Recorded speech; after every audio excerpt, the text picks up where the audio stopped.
Here we have the new 2025 Ford Expedition Max. This one comes in glacier gray metallic.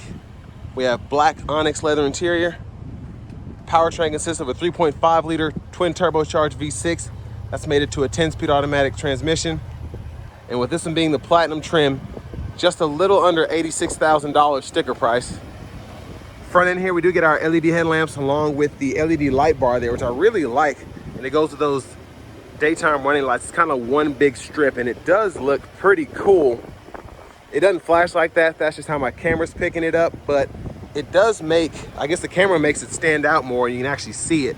It's very subtle, and I love how it kind of pairs with the gloss black trim throughout. To the wheels, these are a big plus for me. These are 22-inch painted aluminum. They look fantastic. You get passive keyless entry on all 4 doors. Power door lock controls are here. One-touch automatic windows, all 4 doors. And I like how they kind of put the A there so you know that it's automatic. And then power mirror controls, you can power fold those. You have a rear window lock here. And we do get blind spot monitors in these side mirrors. Door handles there, that's how you open it up. B&O sound system. Tons of storage in the door panel itself. Hood release, electronic parking brake. Your drive modes are actually here. Headlamp controls are no longer here, and I'll show you where those are after a while. But then we have our liftgate controls here. Like in the new Navigator, you can either power fold the entire trunk space or just the top.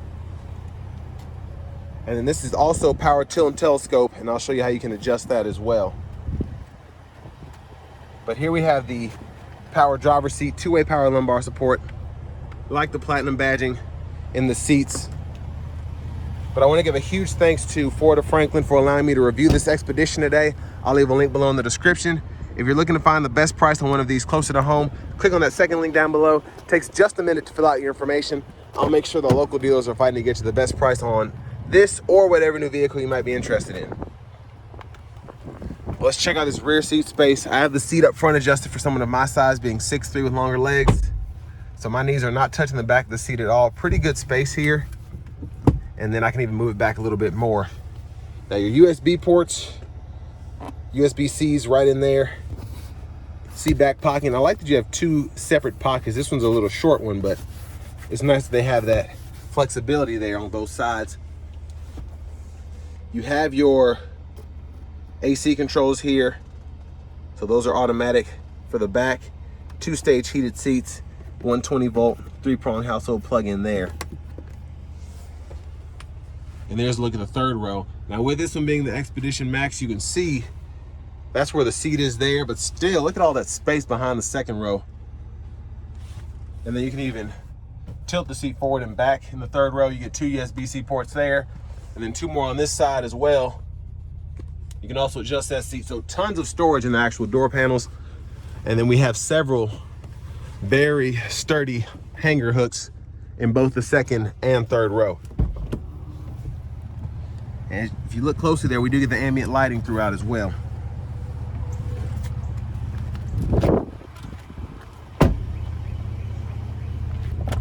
Fuel filler here. And as we come around to the back end, LED tail lamps. And an interesting rear end look here. I don't know what to think about it. I like it actually better on the Navigator, and I complained about it when I reviewed that. Now, I do like the flexibility of this liftgate here. So you have that part there. And then if you need a little extra room to lift something up, there you have it. And 3rd row control, there's so much you can actually adjust here. So there's actually a switch. I don't know what it is, if it's pressure or whatever, but when you lift that 3rd row up, if the 2nd row is in the way or something heavy's on top of it, it'll just go back down by itself, which is nice. So you don't accidentally break that thing trying to put too much on it. But 12 volt, 120 volt, 3-prong, 2 more USB-C ports. Just tons going on back here. And then you even have additional space underneath there. Now I like that you can just hit this one time, that folds up, hit this, and then that folds down. And then trailer hitch integrated behind that cover, spare down there, there's your exhaust.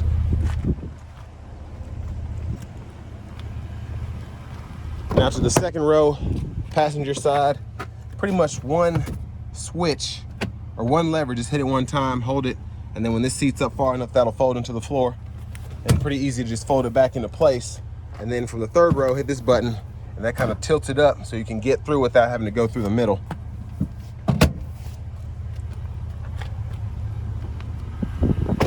Now to the window sticker, we have a nice view here so y'all can pause anywhere you need to take a closer look at anything.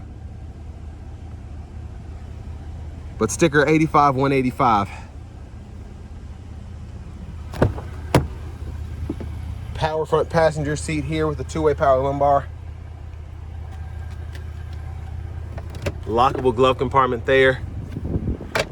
And I like how they kind of did this here. We'll go over the screen a little bit, but if you wanted to lay something up there, you could, even though it's not necessarily for that, but that's what I would do with it. And I like having that usability there. But back to the front end, quick look in the engine bay.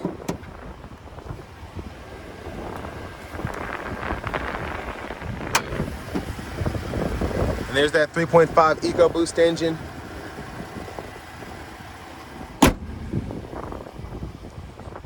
Now before we hop in the driver's seat, I'm just gonna show you how these blinkers look in the front. So there's the mirrors there. Let's go ahead and hop in the driver's seat. And then you also have that view right there as well, so that's pretty cool. Interesting choice for the steering wheel.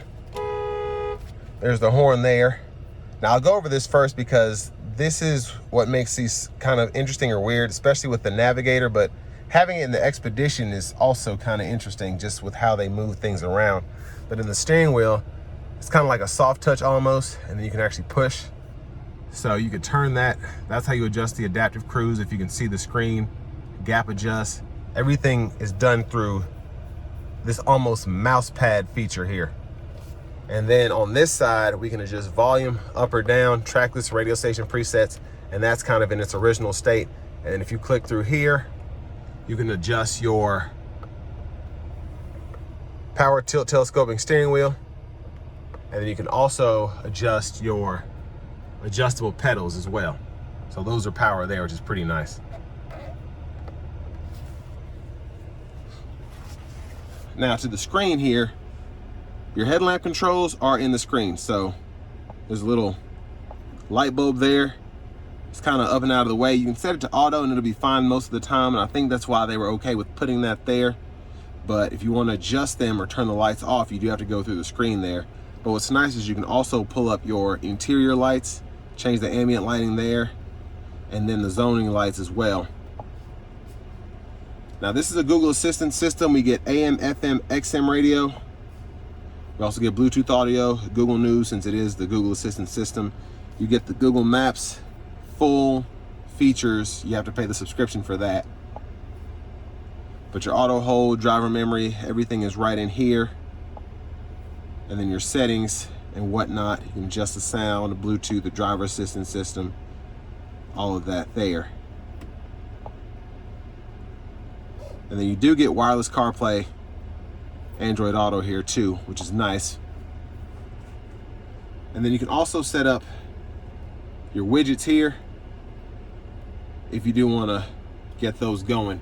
And that's what will appear in this middle part of the screen here.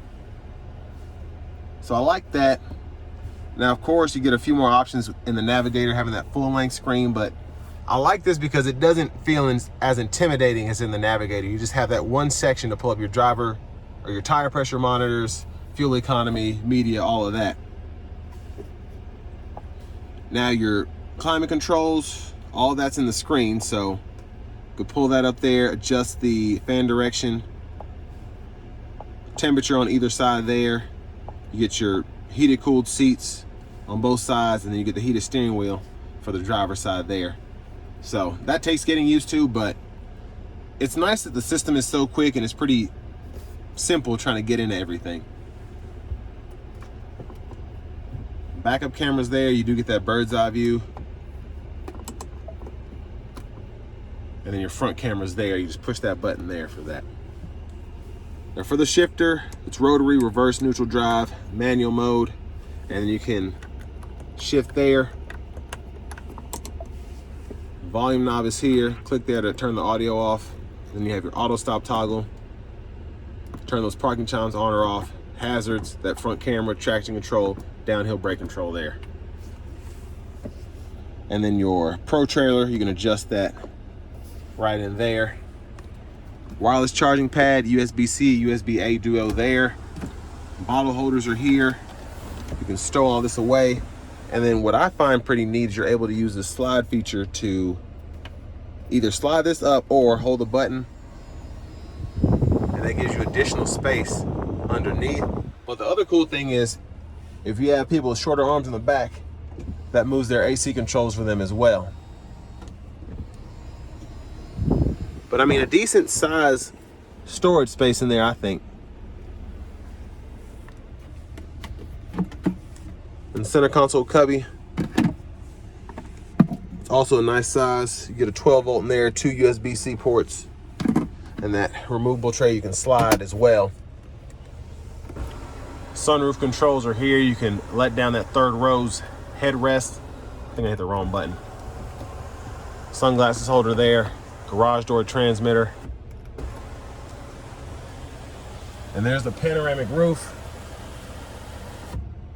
We can slide or tilt that. Quick look at the back seat from up here. There's the vanity mirror. Now again, your four-wheel drive controls are here as well as your drive modes. So drive modes include normal, tow haul, eco, sport, slippery, and then your off-road. And then you do get the four-wheel low, the automatic, the high, or the two-wheel there. And then your actual trailer brake controllers here. Push button starts here. Key fob with remote start. But next, let's go ahead and take this 2025 Ford Expedition Max Platinum out on the road for a test drive. So starting the test drive in this Ford Expedition Max here, like the power you get with a 3.5 twin turbo V6, ride quality is very good.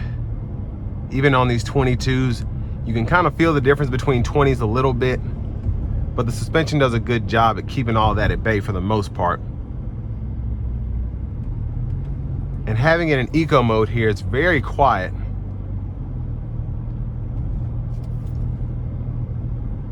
And overall, even though it's a pretty big SUV, it doesn't feel as big as it actually is behind the steering wheel here. Now, one thing I will say is I'm not the biggest fan of this two-spoke steering wheel. I like the one in the Navigator better, but it's still the way it's made, especially if you like to drive with one hand, it just doesn't necessarily feel right. I'm sure if you get used to it, you'll be all right, but I've driven a couple of these with this new steering wheel and I just don't like the kind of, I guess, elongated feel here. It's very, very off the wall, I think.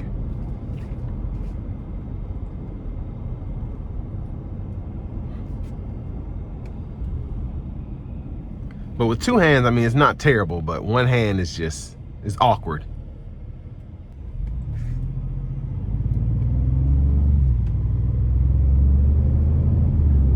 Now, I do like the aggressive sound you get behind the wheel. Specifically when you change the drive modes, it just feels more rugged, like in a sport mode as opposed to an eco.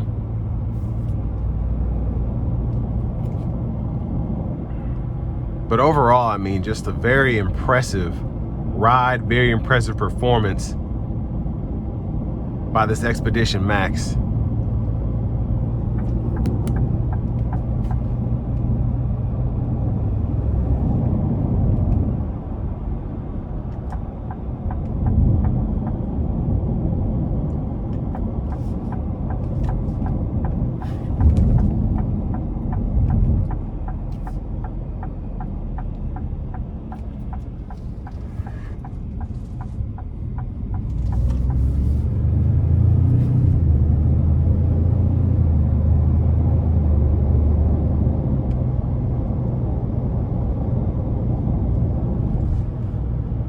Now we're gonna try to give it a pretty good pull getting on the interstate here. I'm not gonna floor it because this has 60 miles on it, but I am gonna give it something.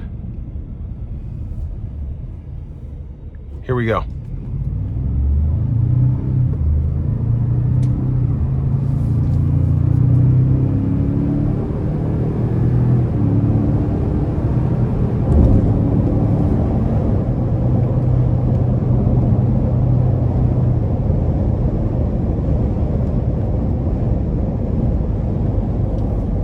So pretty good power there. I want to give one more thanks to Ford of Franklin for allowing me to review this Expedition today. I'll leave a link below in the description. But if you are looking to find the best price on one of these closer to home, click on that second link down below. It takes just a minute to fill out your information, and I'll make sure the local dealers are fighting to get you the best price on this or whatever new vehicle you might be interested in. I'll turn this off because you can't really see me. But for $86,000, you get quite a bit. The space is great. And honestly, I think a pretty good price for a full-sized SUV with the features that this has in the 2025 new vehicle market, just my opinion. And the looks, I think, have come a long way as opposed to the outgoing model. It did look a bit dated, and this looks so much better inside and out. Now here at Ford of Franklin, you do get the lifetime powertrain warranty option if you want to go ahead and buy from them, which is really nice to have if you're not necessarily convinced on the EcoBoost 3.5 or the 10-speed for whatever reason. But I think these will go for a minute because these have proven to be pretty reliable powertrains over the years. But again, I think a great SUV for the money, especially if you want to have all the bells and whistles. Only thing above that, it's pretty much a king ranch. But with all that being said, this will bring me to the end of my review of this 2025 Ford Expedition Max Platinum.